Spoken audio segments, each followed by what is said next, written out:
Hey guys, how are you today? Hopefully you're having a wonderful week like always. Today I'm continuing with my David Bowie discography journey, and we have made it to his 16th studio album from 1984 called Tonight. Now this is the follow-up album to his most commercially successful album, Let's Dance, from a year prior in 1983. Much of the album's sound is the same as Let's Dance, due to David's effort to retain the new audience that he had recently attracted, although some tracks are influenced by R&B and reggae music. Now, it looks like this album didn't do very well with Bowie fans and the general public alike because it received mostly poor reviews, and David Bowie biographers and reviewers generally regard Tonight as one of his weakest albums. So that's disappointing to hear. That really is. So I don't know what to expect going into this album. I don't recall hearing any of the songs before. There are 9 tracks, and the album is 36 minutes. It was rushed, said David Bowie when talking about the album. I very much left everybody else to it. I just came in with the songs and the ideas and how they should be played, and then watched them put it together. It was great. So with that, let's finally dig into the album Tonight with track 1, Loving the Alien. I like that.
And that was track 1, Loving the Alien. And you know what?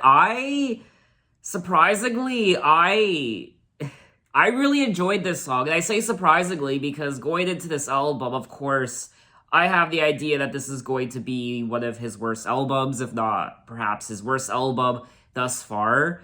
But what stood out to me was, of course, the production, the synths, and of course, the guitar. And there's something very extraterrestrial about the production on this song, otherworldly, and I quite enjoyed it. In particular, the beginning of the song, the first minute or so. I also enjoyed the last 3 minutes or so where it was just purely instrumental, but I do feel like this song kind of dragged on longer than it needed to be. I personally don't think this song should have been over 7 minutes. Watching them come and go, the Templars and the Saracens, I don't know what a Saracen is. They're traveling the Holy Land, opening telegrams. Torture comes and torture goes, knights who give you anything. There is something quite medieval about this song. I don't know the best word to use, very Renaissance-like. I mean, he's singing about knights and the Templars. But if you pray, all your sins are hooked upon the sky. Pray and the heathen lie will disappear. Prayers They hide the saddest view, believing the strangest things, loving the alien.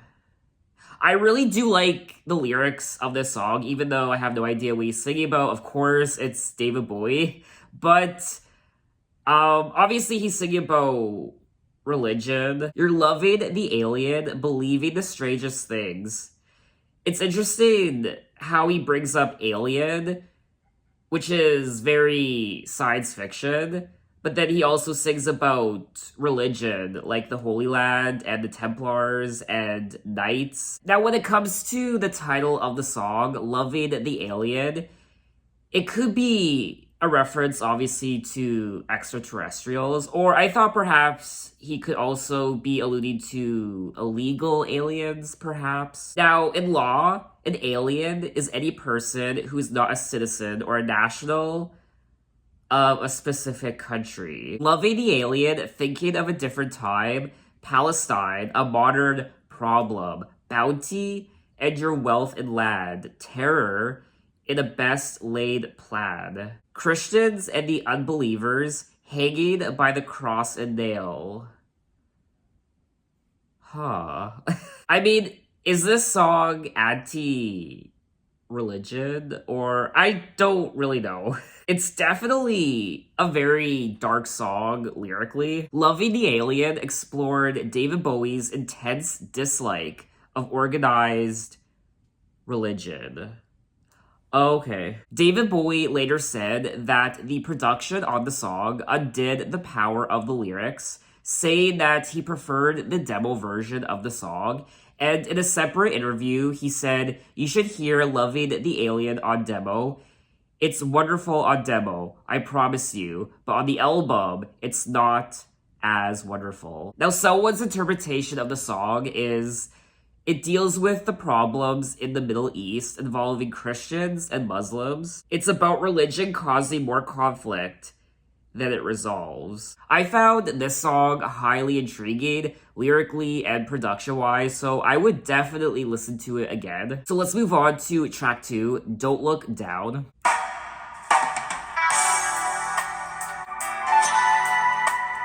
Why is the production on this album so beautiful?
And that was track 2, Don't Look Down. And this is another song that I quite enjoyed. It's very bluesy and jazzy. It was kind of reminding me of his Young Americans album. It does say here that the song is also influenced by reggae music. I definitely think the highlight of this album so far is the production. Now, I don't know if I'm the only one, but so far, we are 2 tracks in, and I'm really enjoying this album. Don't Look Down, they're making sorta crazy sounds. Don't Look Down, don't know who else came to kneel on this empty battlefield. But when I hear that crazy sound, I don't look down. From Central Park to Shanty Town. I went this morning to the cemetery to see old Rudy Valentino buried, lipstick traces on his name. He never looked down. It looks like this might be a cover of an Iggy Pop song. The song was written by Iggy Pop, and I will say Iggy Pop has been popping up on a lot of David Bowie's albums when it comes to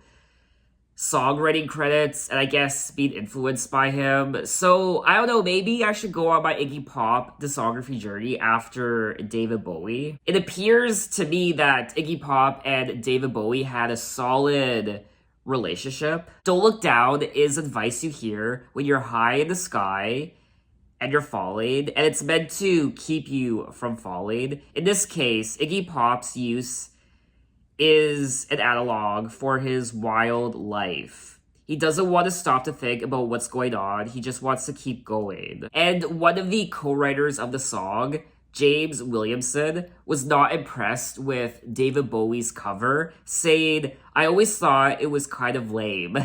He said, but I loved the royalties that started coming in from his recording. Maybe I have to listen to Iggy Pop's version. I kind of want to listen to it now, but maybe I won't. I think I'm gonna wait because, like I said, I really do want to go on my Iggy Pop discography journey. I really want to know who this Rudy Valentino is. Rudy Valentino, aka Rudolph Valentino, was nicknamed the Latin Lover.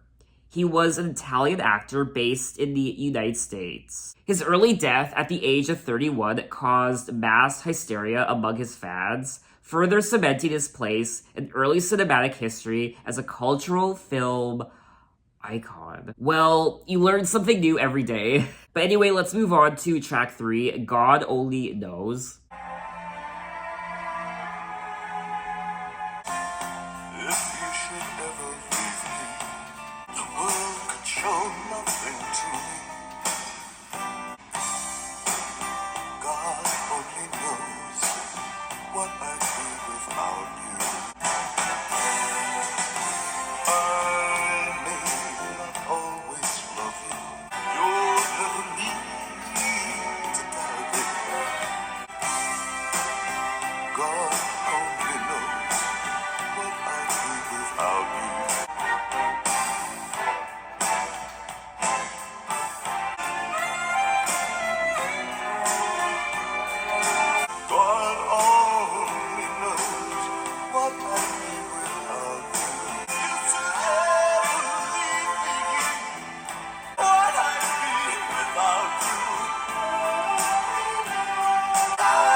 And that was track 3, God Only Knows. And this is another song that I quite enjoyed. I didn't know what to make of it initially. It definitely had to grow on me, but towards the middle and then definitely towards the end, it definitely grew on me, and I grew to quite like it. I love the, I guess, orchestra, the strings, and the saxophone, and it was very pleasing to listen to. I also quite enjoyed his vocals on this track as well. And it looks like this is another cover on the album. Although David was defensive of his recording in an interview with Charles Sharbury in 1984, both Peg and O'Leary consider David's rendition as the worst recording he ever made. It was also called a pathetic interpretation. You know what? I don't care what anyone has to say. I don't care if you think this is his worst album. I don't care if you think this is his worst song ever. I still enjoyed this song, and I'm still enjoying the album. It's obviously not his best album by any means, but it's still... I still think it's a decent album. If you should ever leave me, my life would still go on. Believe me, the world could show nothing to me. So what good would living do me? God only knows what I'd be without you. I may not always love you, but as long as there are stars above you, you'll never need to doubt it. I'll make you so sure about it. God only knows what I'd be without you. God Only Knows is a song by the Beach Boys from 1966. Okay. It is often praised as one of the greatest songs ever written. Really? Oh my god. I'm a little overwhelmed right now. Okay. And it's also praised as the Beach Boys' finest record. What? Okay, so I haven't heard the original version from the Beach Boys. Should I also go on the Beach Boys discography journey one day? Of course, I will have to. Lyrically, the words are expressed from the perspective of a narrator who asserts that life without their lover could only be fathomed by God. Some interpretations of the lyrics project a suicidal inclination onto the narrator. I did think, I mean, that was my initial impression of the lyrics. It did seem like he was considering taking his life. In 2021, the Beach Boys' version of the song, God Only Knows, was ranked number 11 in Rolling Stones' list of the finest songs in history. I had no idea this song was such a big deal.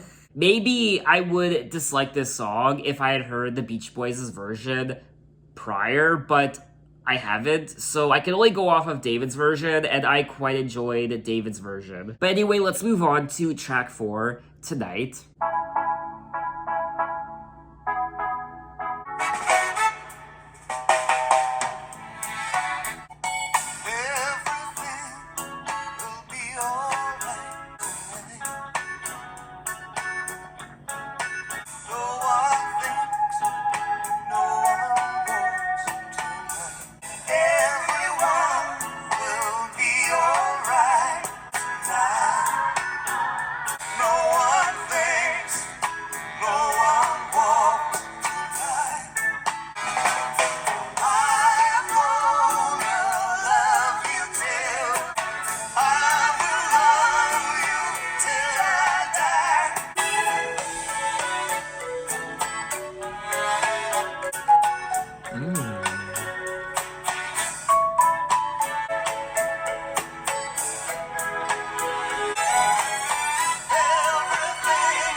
And that was track 4, Tonight. What an interesting album. I'm a little shook. I mean, I'm a little at a loss for words.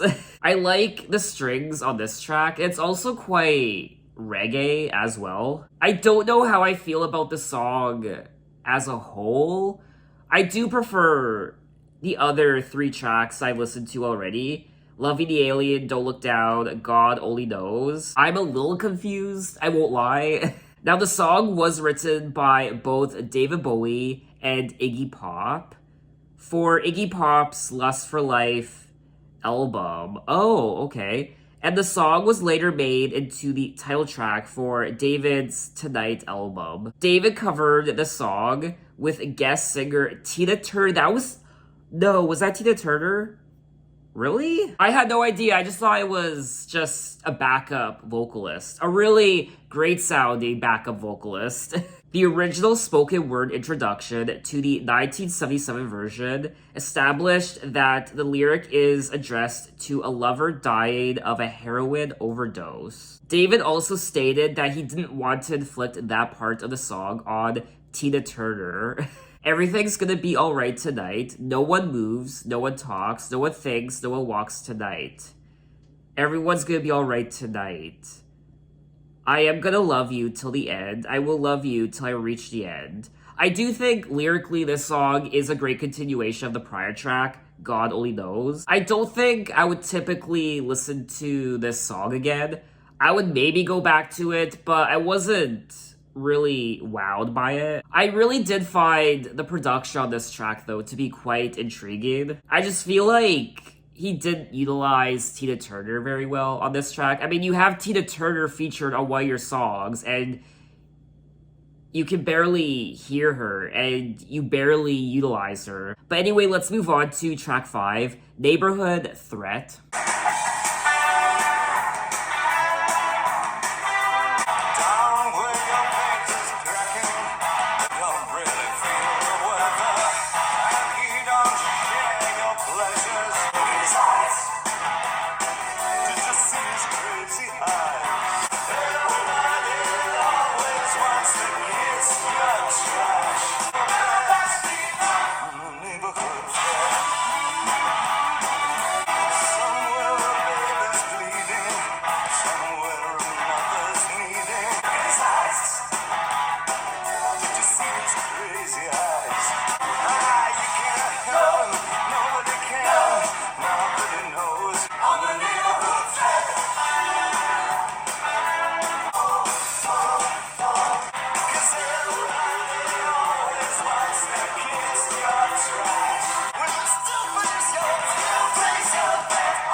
that was track 5, Neighborhood Threat, and this is another song that was co-written by Iggy Pop. I will say, I mean, there does seem to be something quite messy about the production on this album. It's kind of all over the place. I don't know how I feel about this song in particular. It's probably my least favorite song on the album so far. I just thought it was blah. Neighborhood Threat features a heavier guitar sound than Iggy Pop's original, so it looks like this is another cover on the album. Someone said that David's version lacks the original's doom-laden percussion and wall of sound atmospherics. It stands out as a track that David Bowie wished he had not done, with him later calling it disastrous.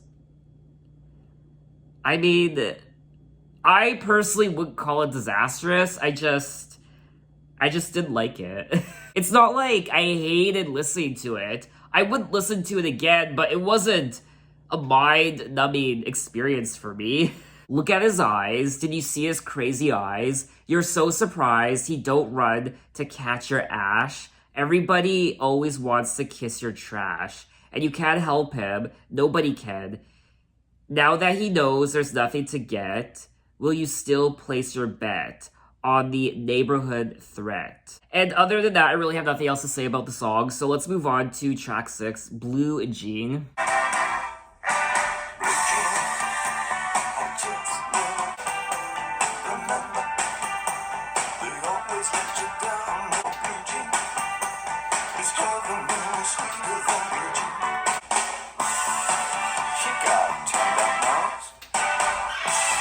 Ooh.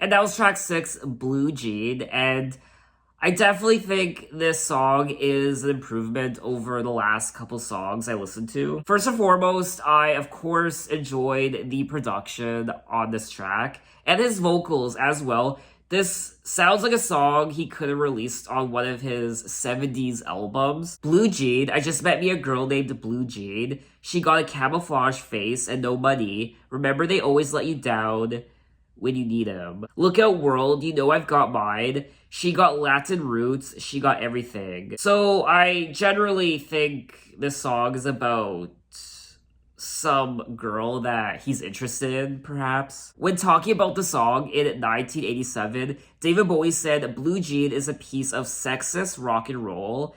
It's about picking up birds. It's not very cerebral, that piece. He's obsessed with an it girl, and he wants to impress her, so he takes her to the rock star show, trying to imply that he's friends with the rock star. Turns out the girl already knows the rock star and leaves with him, making the regular guy look like a bit of a chump. Blue Jean sounds like an ode to a woman who's got a whole list of would-be suitors that she can wrap around her finger. It also looks like there's a 21-minute film called Jazzin' for Blue Jeans, and apparently that video explains everything you need to know about the song. I did enjoy the song. It's not a David Bowie song that I would listen to all the time, but I do think it's one of the better songs on the album. But let's move on to track 7, Tumble and Twirl.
Well, thank God that's over.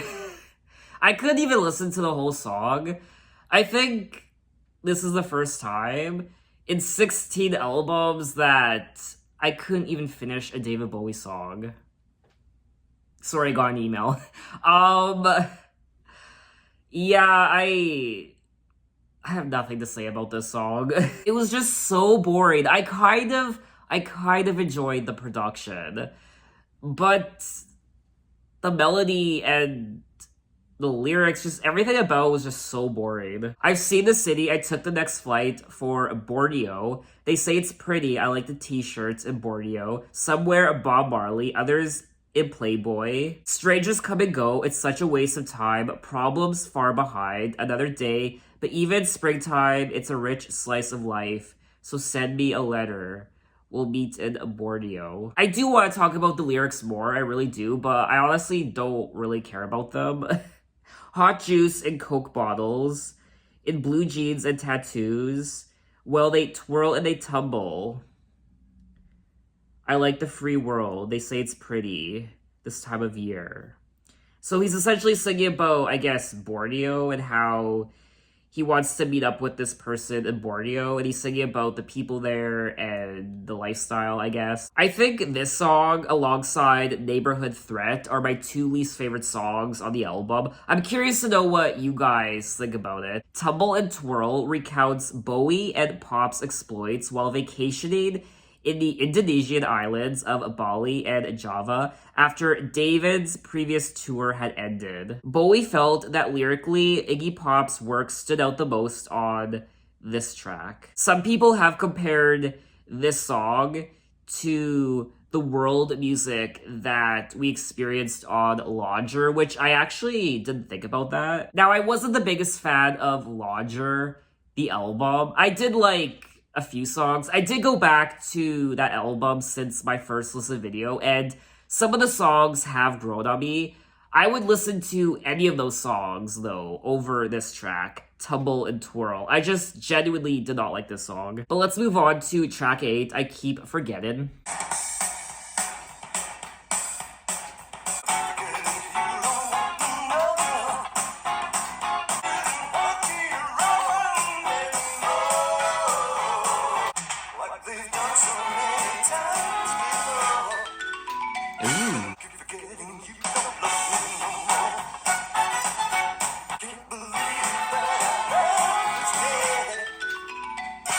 That's the best part of the song.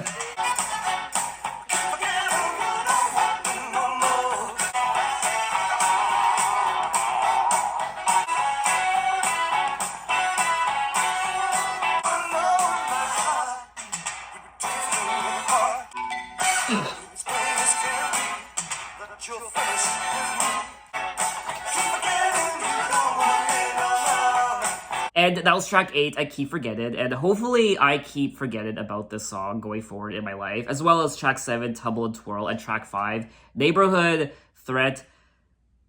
Well, we started off the album quite strong, in my opinion. I really did like the first 3 songs, but then it just started going downhill quite quickly.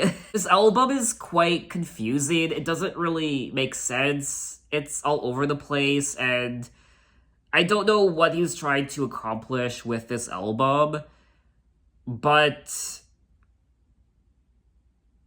I don't think this is a very good album, which is sad to say because I had high hopes for this album initially in the beginning, but now it's just plummeted all the way down into the deep dark abyss. I keep forgetting you don't love me no more. I keep forgetting you don't want me no more. Didn't want me around anymore, but these stupid feet just head for your street. Blah, blah, blah. That's what I want to say, blah, blah, blah. I don't care about reading the lyrics to this song, to be honest with you. Biographers have criticized David Bowie's rendition of I Keep Forgetting by calling it unmemorable. Girl, same. Now, this is a cover of the Chuck Jackson song from 1962. Oh, Ringo Starr recorded a version of the song for his 1983 album, I didn't know Ringo Starr had solo albums. Anyway, I have nothing else to say about the song, so let's move on to the final track, track 9, Dancing with the Big Boys.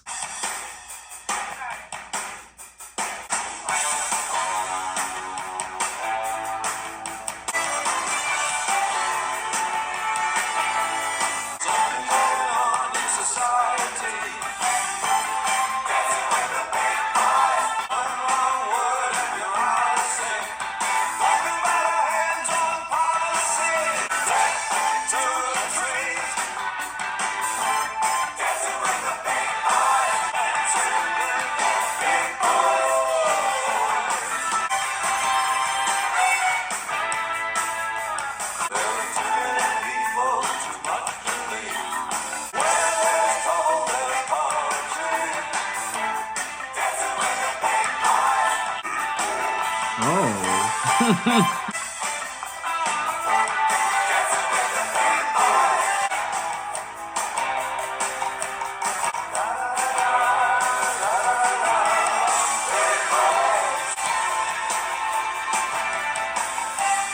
And that was track 9, Dancing with the Big Boys. And this is another song on the album that I particularly didn't like. Something's going on in society, dancing with the big boys. You chew your fingers and stare at the floor. One wrong word and you're out of sync. Talking about a hands-on policy. Death to the trees. They weren't bad, they weren't brave. Nothing is embarrassing. There are too many people, too much belief. Dancing with the big boys. Where there's trouble, there's poetry. I like that lyric. That's my favorite part of the entire song. Now, this song was also co-written by Iggy Pop, so I'm curious to know if this is also another cover. Dancing with the Big Boys is about the little guy being crushed by oppressive corporate structures. The lyrics were taken from a backlog of unused lyrics, containing many studio effects. It is said that this album foreshadows what Bowie would explore on Never Let Me Down from 1987. So that was all 9 tracks of Tonight by David Bowie. And I gotta say, this is probably the shortest David Bowie video that I've ever recorded pre-edit. I just genuinely didn't really have much to say about a lot of these tracks. In particular, the tracks on the second half of the album, which I think, I was gonna say pretty disastrous. I don't want to say disastrous because that's a bit much, but with the exception of Blue Jean, I thought the second half of this album was not good. That's the conservative approach I'm gonna take with my opinion on the second half. I did enjoy the production on the album, in particular during the first half of the album, but overall, I thought the production on this album was just random and it didn't really make sense to me. You could tell that David Bowie's heart was not in this album. It lacked that passion and desire, and it was just a blah album. Let's Dance is a million times better than Tonight, in my opinion. I will say though, I did enjoy David's vocals on this album. That was probably another highlight. This album kind of reminds me of Pinups, his covers album from the 70s. There were quite a few covers on this album, and that's what I also didn't really like about it. Just too many covers. He did have some serious talent helping him with this album, like Iggy Pop and Tina Turner, but it just didn't turn out very well. When David Bowie was reflecting on the album in 1987, he said, "Tonight didn't have a concept behind it. It was just a collection of songs. It sounded sort of jumbled. It didn't hold together well at all. Though, if you take a song out of context and play it, it sounds pretty good. But if you play it as an album, it doesn't work." And that was unfortunate. I do get what he says. If you listen to just one of the songs, then it's okay. But if you listen to the album as a whole, track by track, it sounds awfully messy and just bizarre, and it just doesn't flow very well. I really did like the incorporation of jazz into some of these songs. Even the reggae, that was quite interesting to listen to. So overall, I did think half of the album was good. It was decent, but the other half was unacceptable. So I think that's all I have to say on the album. I really don't have much to say about it, unfortunately. I do really want to listen to Loving the Alien again and Don't Look Down and even God Only Knows. I definitely will be going back to those three songs in particular. So what did you guys think of the album and what are your impressions? And in my next David Bowie video, we will be moving on to a soundtrack album from 1986, the soundtrack album to Labyrinth. Now, I remember watching this movie when I was a kid. And I don't remember a lot of the songs. I remember one song in particular. What's it called? You know what song I'm talking about. You remind me of the babe. What babe? The babe with the power. That's the song I'm talking about. Magic Dance. Okay, so that's the song I recall hearing. I don't really remember all the other ones. And then after Labyrinth, we will move on to his 17th studio album, Never Let Me Down, and then Black Tie, White Noise. I don't know what to do with The Buddha of Suburbia. It's a soundtrack album from 1993. It's not technically a studio album from him, or is it? It's not. I really don't know what to do with this album. I don't really want to listen to it, but if you guys want me to, I will. It doesn't really appeal to me. I'm looking at the track list and the album cover. I'm kind of reading up on it. It doesn't really appeal to me, so I might skip over unless you guys really want me to listen to it. So leave a comment down below. Should I skip The Buddha of Suburbia? Anyway, thanks for watching, guys. You can find me on Instagram, you can find me on Twitter, you can message me, you can say, hey, how are you? I'll see you next time. Take care.